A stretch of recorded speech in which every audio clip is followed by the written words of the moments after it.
中央常务委员，这7个人里面有习近平的4个人，他大权牢牢在握，想推翻他根本不可能。习近平他是大概人类历史上打贪打得最严重、最认真的一个人。他从上任到今天他总共抓了662.8万人。这次习近平就是决心要抓，所以抓了这么多的人。有没有可能因为抓了很多人，他们想要说推翻习近平呢？或许会有这种念头，但是根本不可能。他就是党指挥军，你根本不可能掉过头去指挥党。接下来我们要特别关心到张幼霞落马之后有非常多的后续，而且谣言满天在传。现在说呢，全军已经晋升72小时了，怎么回事？先来看到，包括了张幼霞，还有这位是中央军委联合参谋部的参谋长刘振立，传出遭到立案做调查之后，现在网络上有非常多的消息满天飞，很多都是没有证实的消息，但是传言已经越来越多了。我们来看到几个关键的传言，有一个说法是说，张幼霞这件事情的调查已经官宣了超过了72小时，但是为什么呢？现在在全中国之内没有任何一个战区或者是兵种有公开对他来发声支持，表示说大家对于这件事件难道还是持续的在做观望跟在摇摆当中吗？也有留言是这样说的，说现在呢在第82集团军调动精锐特战部队之下，在北京的周边已经发动了闪电营救，成功的将张幼霞转移到比较安全的地点去了。各种的小道消息，甚至有说呢，这个拥护张幼霞的部队现在正在集结起来，并且准备做反击。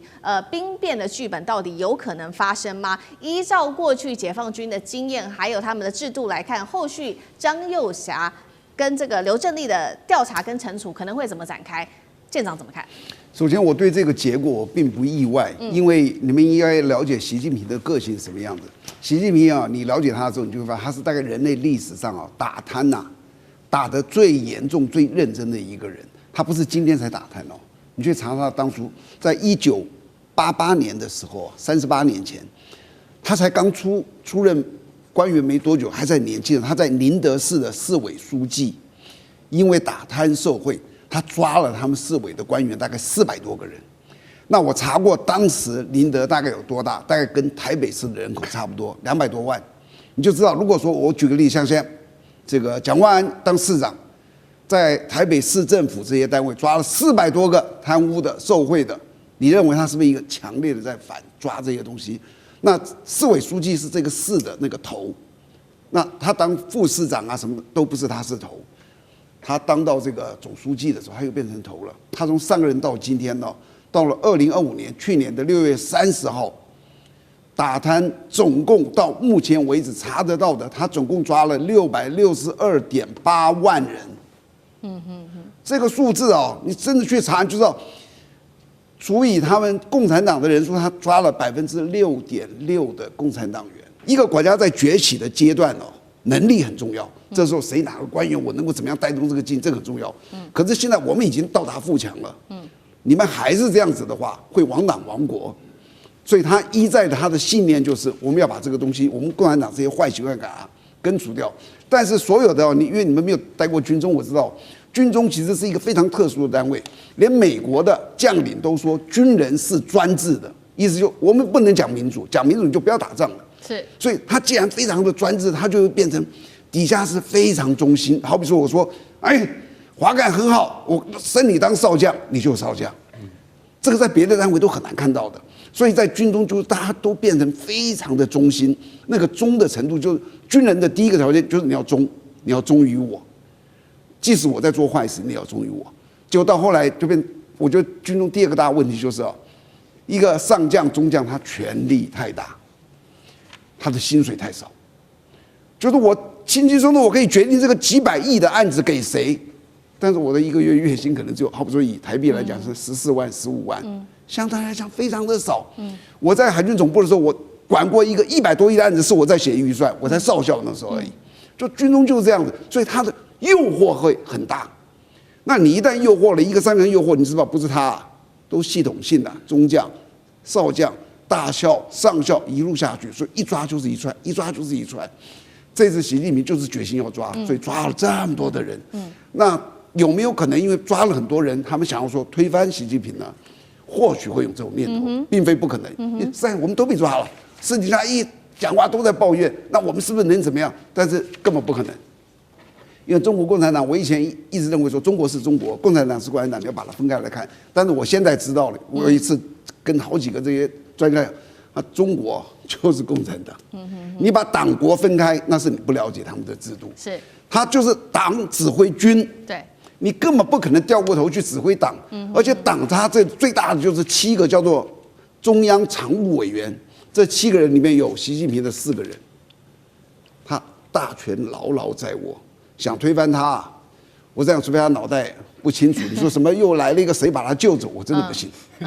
好，一方面有一个说法说张又侠是涉贪，所以现在落马，但另外一方面其实有其他的传闻，我们继续要请干哥来带我们看，是说他的落马原因是不是因为他功高震主，威胁到了领导者？等一下一起来做关注。我们先来看到这个《华尔街日报》的首席记者，这一位叫做魏梅林，他也做了许多篇的独家报道，他也解析为什么他落马。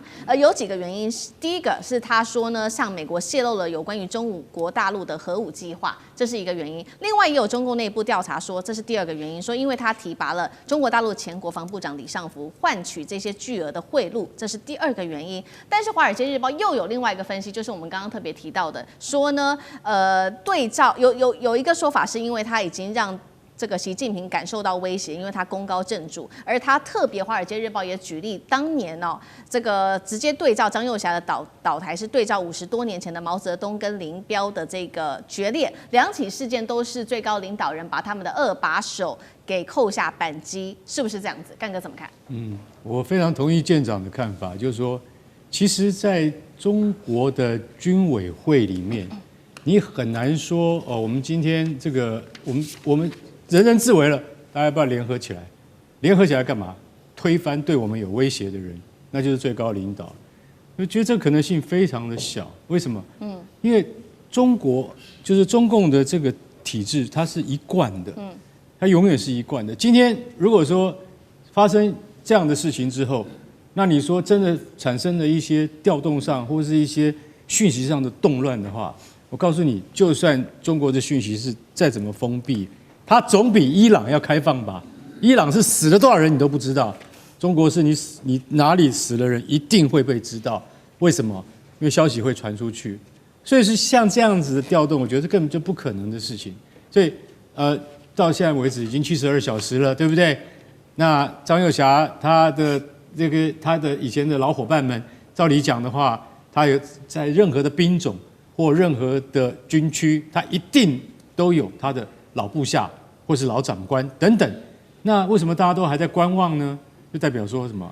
代表说其实习近平对于这个掌控力还是非常好的。其实从李尚福啊、何卫东啊等等这些苗华等等这些人中箭落马之后，我们就可以慢慢看出端倪，说到最后会不会整肃到张又侠的身上？因为张又侠这个人，他真的说一句实在话，这让连中情局都很讶异。为什么？因为张又侠的爸跟习近平的爸，两个人的老爸都是好朋友，那是绝对的红，那是绝对的。我跟你讲，根正苗红，那是绝对没有问题的。对。而且老实讲，张又侠他是真正的实战经验是什么？韩战太早了，不可能，那时候他还小。他是1979年中越边境战争。我们是这样讲，对于中国来讲，那叫惩越战争，惩罚越南人民共和国啊，惩越战争。他在前线，他指挥炮兵。那时候中国的炮兵还算是这样讲好了，152mm 炮还算蛮原始的。他指挥得当啊，所以我今天老实讲一句，他是真正具有对外作战经验的将领。那你说，其实这个战争不标准，对，没有错。但是他知道什么叫做打仗。对，像这样的人，对于习近平而言，如果你今天要武力犯台的话，你会提供很多很好的意见。就像他们两个人从小到大都是就穿同一条裤子长大，怎么会连他都拔起来了？所以外面就有一种讲法，记得毛泽东怎么对付林彪吗？林彪后来在内蒙古上空飞机失事坠毁，非常多的传说。为什么他飞到内蒙古他就掉下去了呢？对不对？他为什么不是任何各种其他的形式呢？所以大家就一直很怀疑，就是是不是毛泽东下令的？其实老实讲，就是历史的这个公案还待后世去查。但问题是他也另外举例到一个什么，比如说毛泽东跟林彪就很像蒋中正跟孙立人而已，只是孙立人将军没有被处决。但是以孙立人当时跟美国之间的来往以旧时代的眼光来看，这已经是背叛我了。我是谁？我是最高领导人，我是蒋中正，我是蒋介石。你背叛我，那个下场都不用再讲了。那我们现在看到说张幼霞他被立案调查，但是他没有被免职。大家有没有看到这一点？他被立案调查，但他没有像一般来讲，我们对于高官都是双规嘛，规定的时间、规定的地点，你要做出一定的交代，那个叫双规。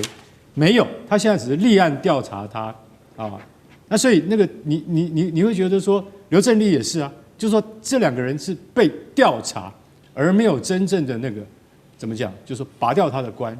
所以我认为其实报道说他功高震主，我相信也是。还有一个更离谱的说法说，我是不是在这个房间里面挟持你，就叫做叛变，就是说张幼霞对习近平这样讲，我觉得那个叫什么？那要言情小说看太多你自己编故事编出来的，不，那谁能够接近他们两个人讲话？那是不可能的，所以那个叫小说嘛。我认为张幼霞可能在某些地方来讲，他的行事作风以及他的态度，他会比较坚持比较坚持。那跟习近平之间的这个互动可能不若下级对上级那样，因此而导致了这次被调查。我觉得习近平就算是他今天拔掉了已经超过100位将领了，但是你以为共军就失了他的指挥灵魂跟中枢吗？我觉得不会的，因为年轻的有多少在培养呢？你知道吗？你可能不知道。我不认为共军会处于真空期，这是最重要的。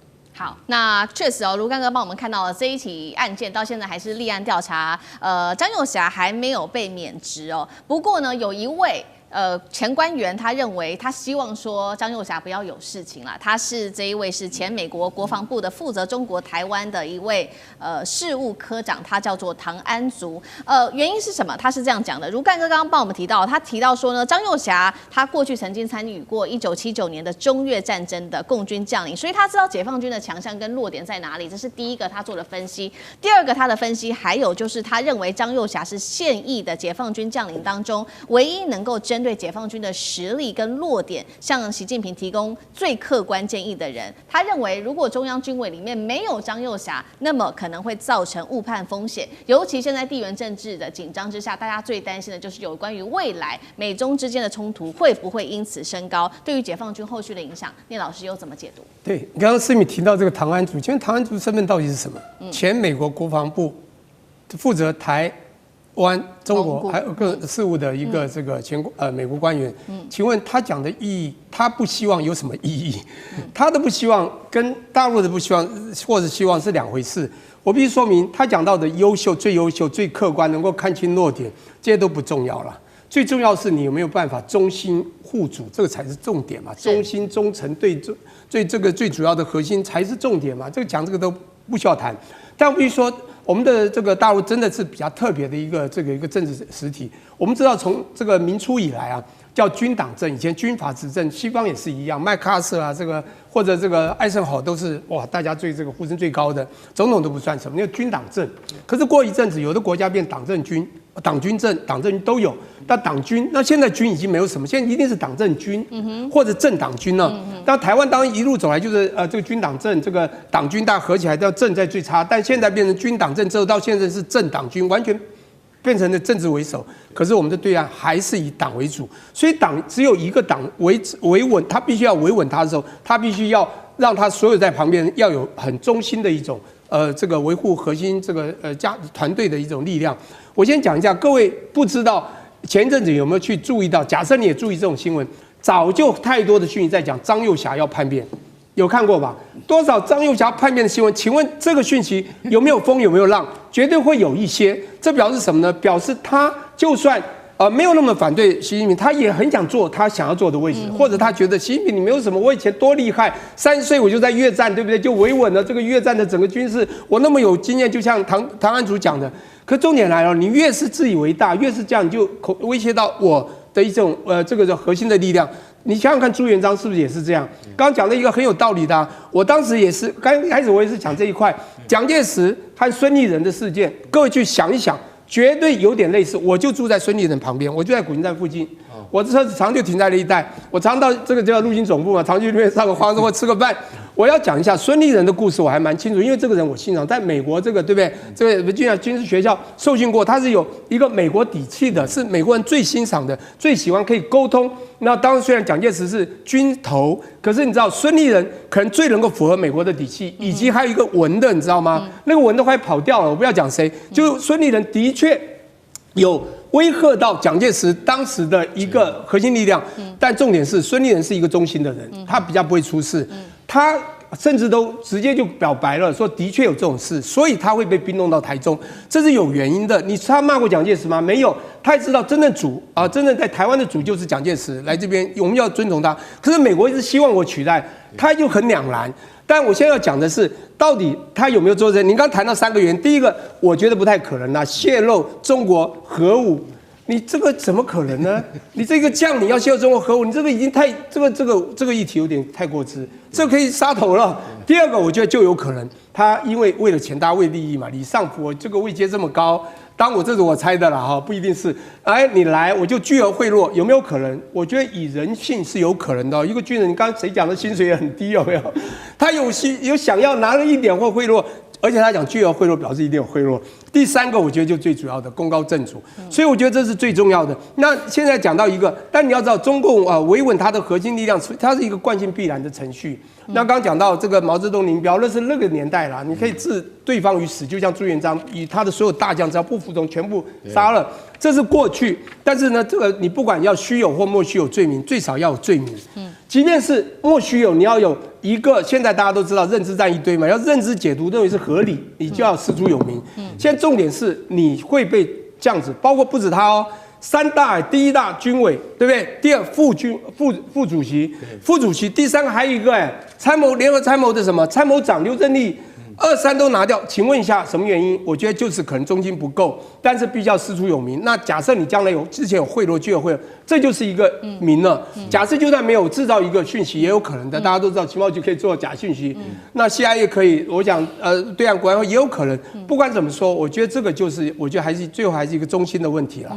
接下来我们要持续来关心到的是张幼霞这一次的落马真相，我们就在节目上会来做一个比较深入的分析，连红二代也没有免死金牌了。赶快来看到是解放军内部的一个最新的震撼弹，就是这2位了，包括中共中央军委副主席张幼霞跟联合参谋部的参谋长刘振立2个人，因为在这边涉嫌严重的违纪违法，遭到立案审查做调查。那么我们看到解放军报是怎么样做形容了，他特别形容到了他们严重的违法，包括了5个严重像是违纪违法、破坏政治纪律，还有损害军队形象、备战打仗等等，所以遭到调查。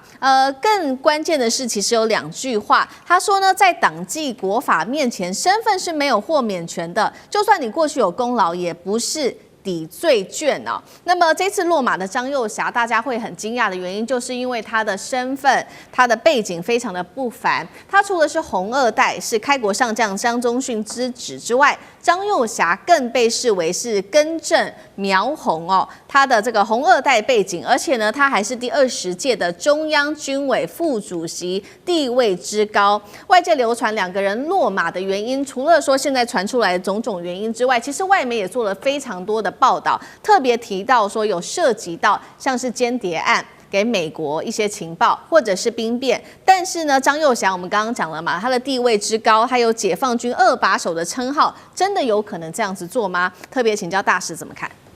其实这个中国大陆官方对于张幼霞这次的这个落马他提了5点，大家都是严重的当然，解放军报讲的是比较简单的。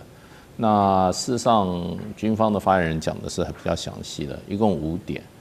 那这里面没有很明确讲到是贪腐，没有提到贪腐这2个字。可是呢，是严重违纪违法。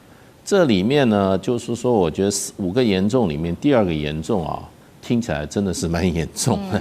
为什么呢？他说严重践大破坏军委主席负责制。军委主席负责制，也就是说啊，中央军委有主席负责。那张又侠是副主席。所以你对于主席的这个你的这个服从性，或者说你在政见上有没有特别的坚持啊？让怎么讲呢？让主席很难做裁决。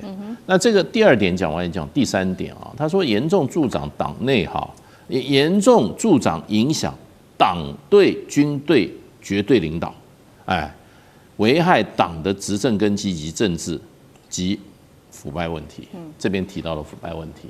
那这里面就变成了就是说中国大陆的建军思想从一开始就是什么？党指挥枪，枪不能指挥党，也就是政治指导军事，军队军事是要达成政治目标的。那所以军队要对政治绝对服从，不能够因为你从所谓的全军事观点那么你去把政治观点把它怎么放到一边。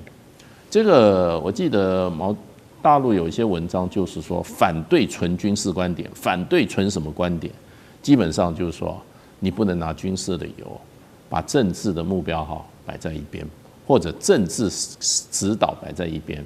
所以我看了这几个其实是蛮严重的。是。那这个也就是变成就是一般到了这个位置来的这个尤其解放军从真正解放军基层做起来的这些将领来讲这些是蛮严重的。因为你到了最上层的，你已经不是带兵打仗了，你是要服从党最高的政治方针，要不然你不军队都成山头了，对不对？都照军队的想法来做事的话，那军队有的时候是我们从中国的历史上，古今中外历史上，那个对于整个国家的这个运作会变成不是一个正面的。所以我觉得这5点讲起来的话，真正也显示出来，那么目前可能有一段时间在大陆的这个中央军委的高层有一些现象存在。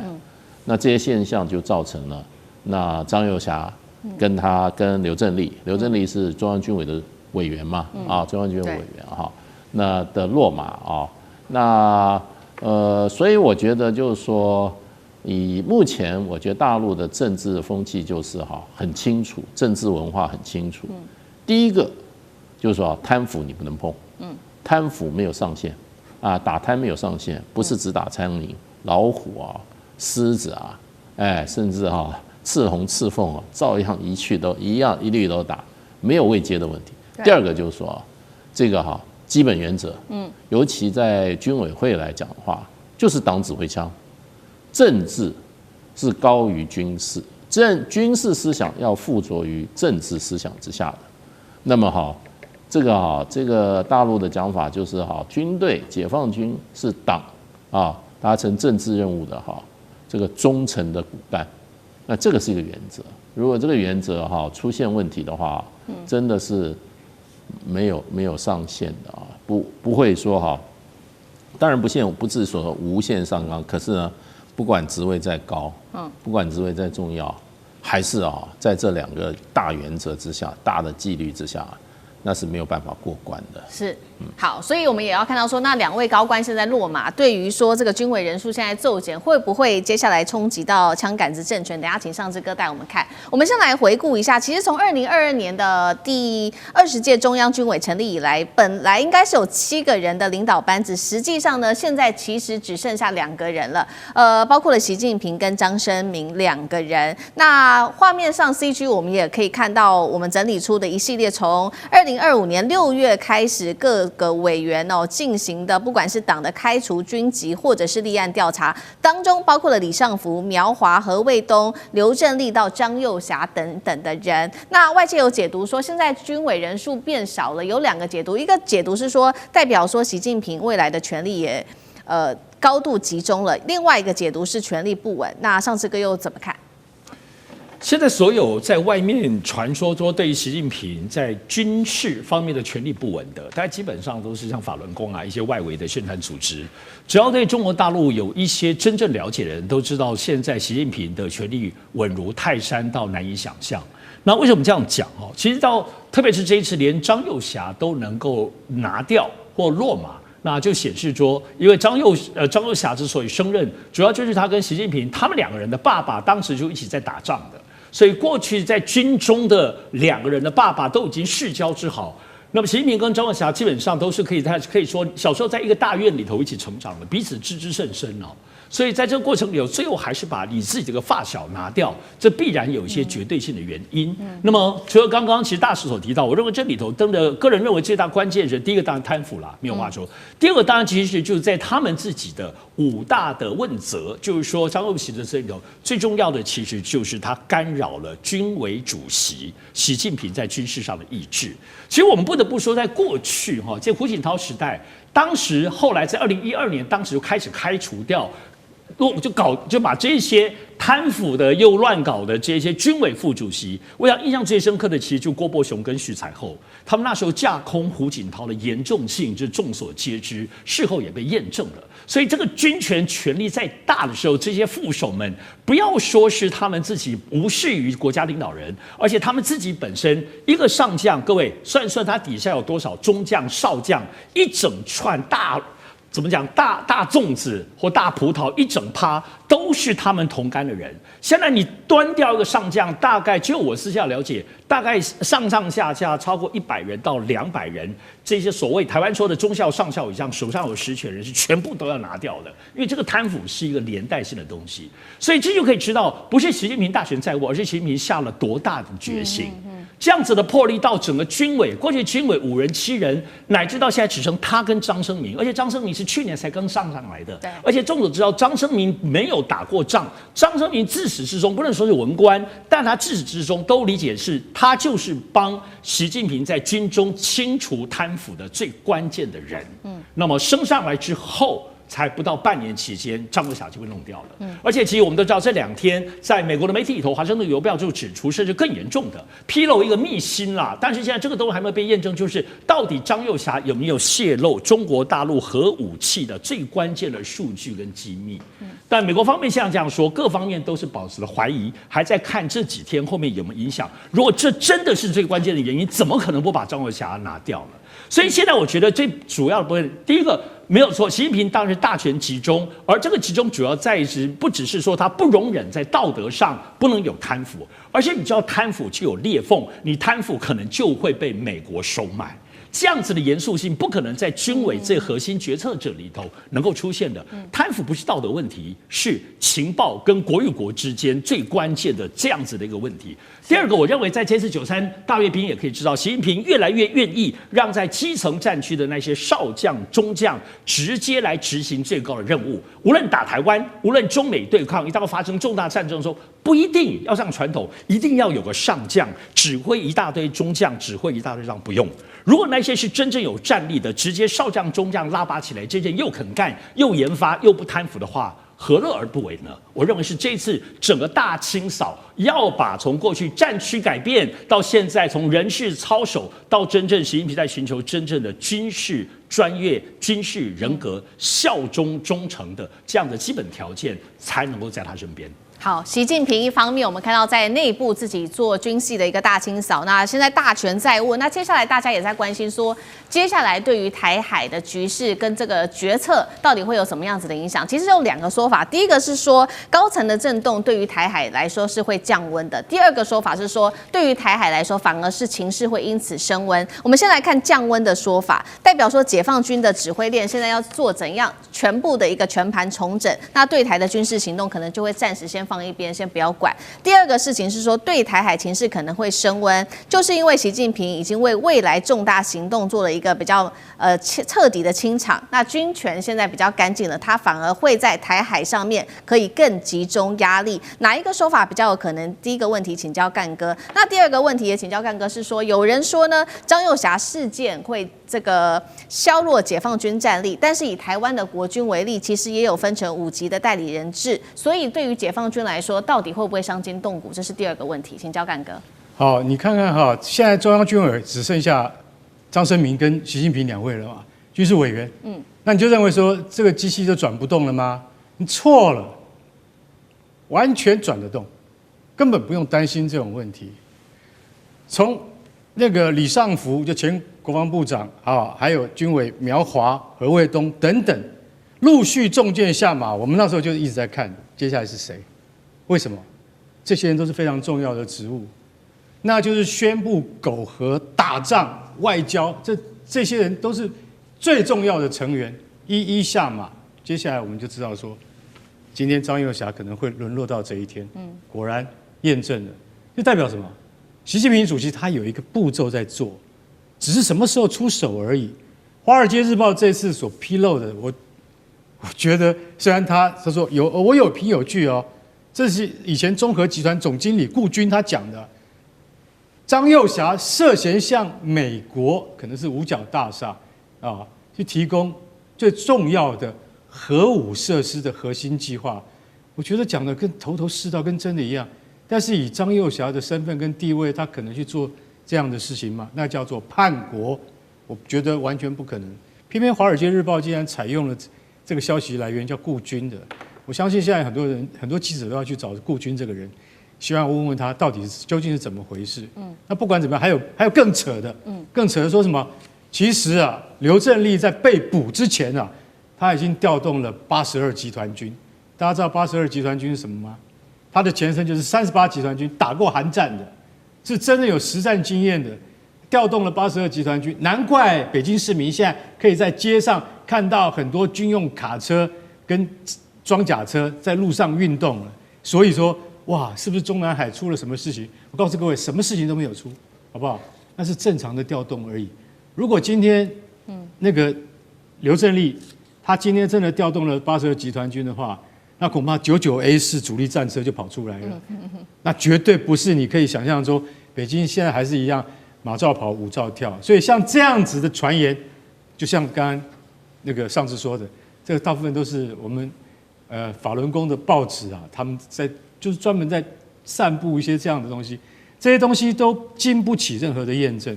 回到问题的主题，就是说这样子对台湾啊，就是2027年的台湾。是不是会比较迟缓呢？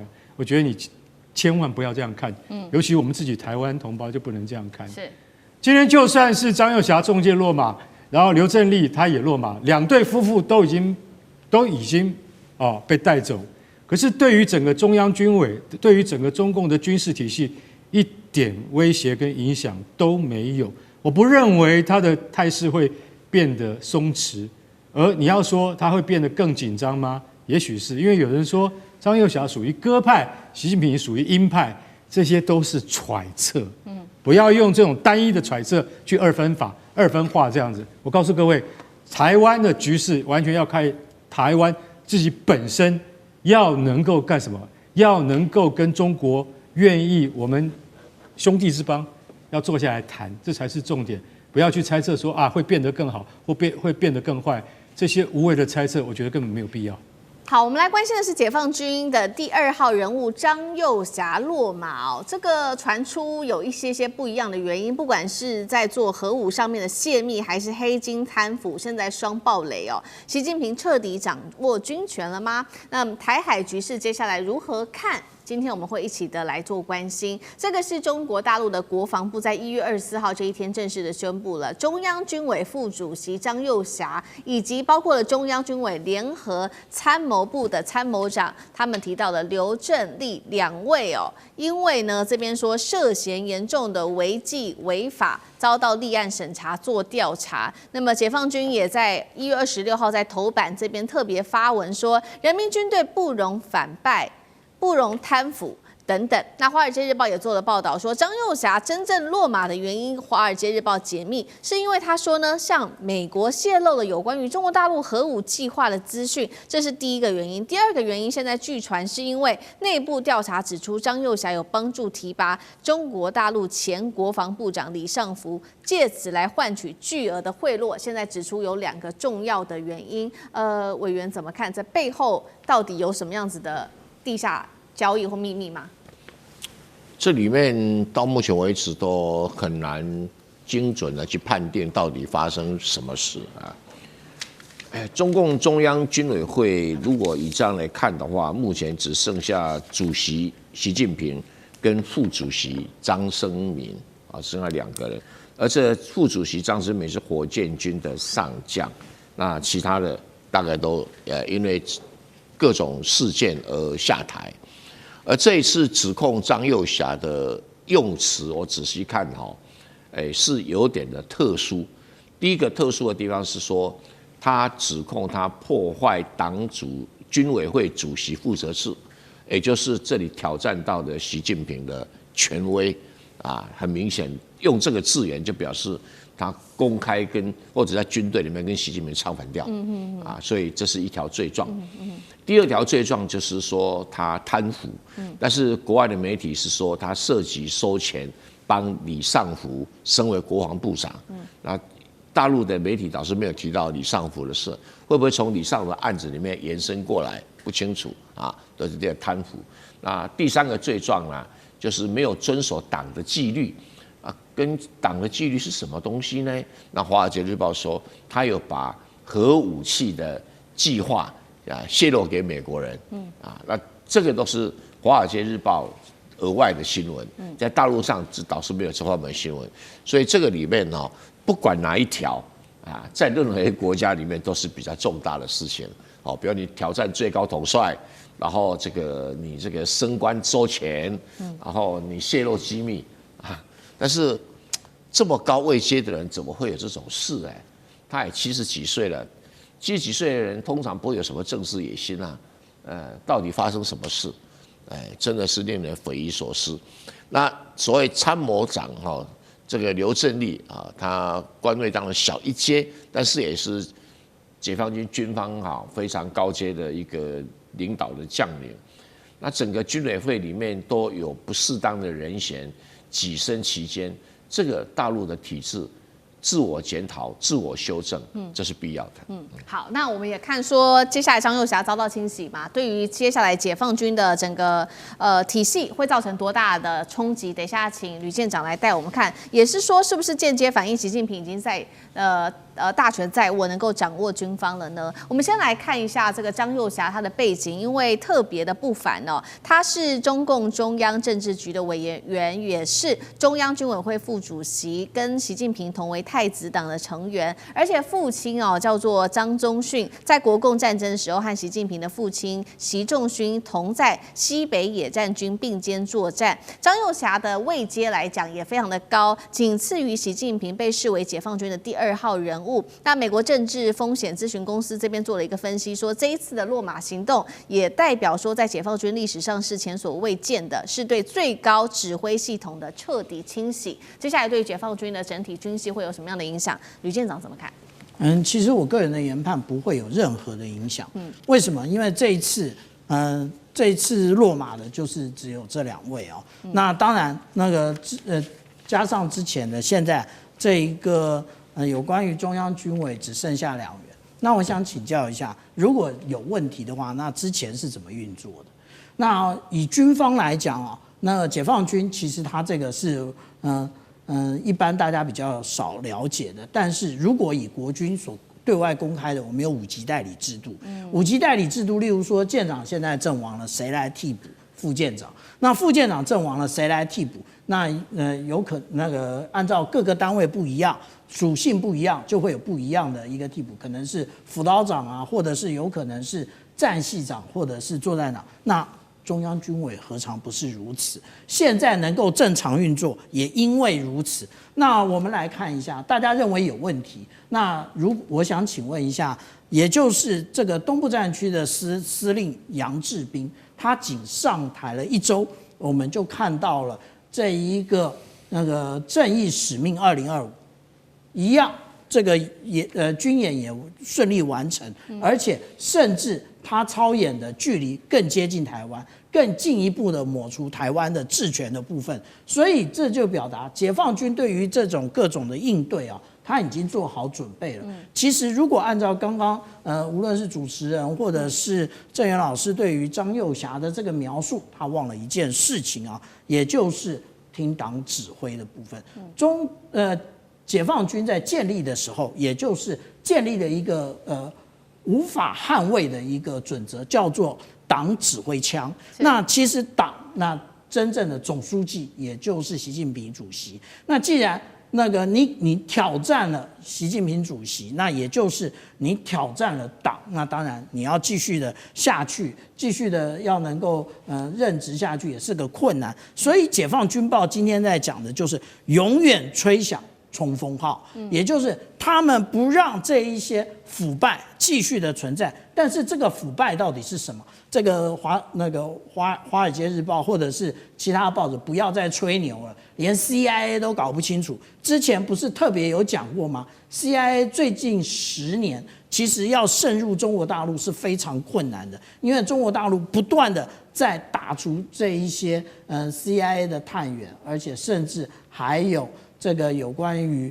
那个法律的约制啊，都在这里面。所以我们这样讲，他方式的贪腐啊，这个是南华早报曾经对于这个从李尚福那到现在张幼霞他的一个描述。那这一个描述真正的指出来的，也就是他们在共事的过程当中是曾经做过了什么，或者是他们曾经认识了哪些人。所以其实我们讲，当一个军人啊，饭不要乱吃，礼不要乱收，然后小孩不要送到西方去，因为这一些可能都是未来被拔除真正的那个原因。那至于说我们来看这个对台湾是不是会有进一步的影响，其实没有影响。我刚刚已经举了这个东部战区对台湾进行的这一个正义使命2025都能够顺利的推动。那至于说会不会更激进，也不会。为什么？因为其实他们都有代理人，不是空缺，然后由习近平主席主掌大权，这一个是完全做错误的判断。好，那针对对台湾会不会有影响？其实台湾的国防部长顾立雄也有被接受采访，他做了一个回应，他认为说，主要还是要从军事还有非军事的面向去做综合的判断，没有办法就这个高层的异动就来做判断。杨老师又怎么看？我比较谨慎一点了。我觉得台海的情势会受到影响。但是怎么样的影响要再去做评估。我个人认为，张幼霞跟习近平之间一定在指挥系统上，或在某一个事情决策上出了严重的落差。然后呢，不一致。甚至可能张幼霞跳过习近平做了一些决定或者是作为。我举2个最近的，就是解放军的事件。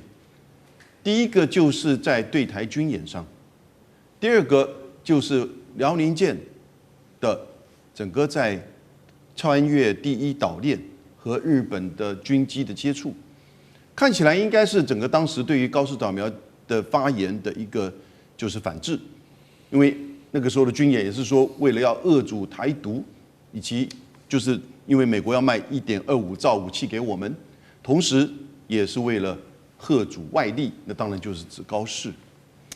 但是这个看起来很顺畅哈，可是如果内部他们的决策，张幼霞在这个看起来好像是没什么问题的决策上，如果觉得理所当然就跳过了跟习近平之间的这种商量，或者是最后请求习近平做怎么样拍板的决定的时候，这个不是在上位者能够忍受的哦。我举最简单的例子，高市早苗要发布解散国会，他其实没有事先跟麻生太郎先去寻求他同意，一直在新闻出来的前几天才告知，在一个参会上，麻生太郎自己说，我也是被告知。如果这个事情是发生在就是解放军对台军演或类似的行动上，基本上军委会主席怎么能接受这个事情？对，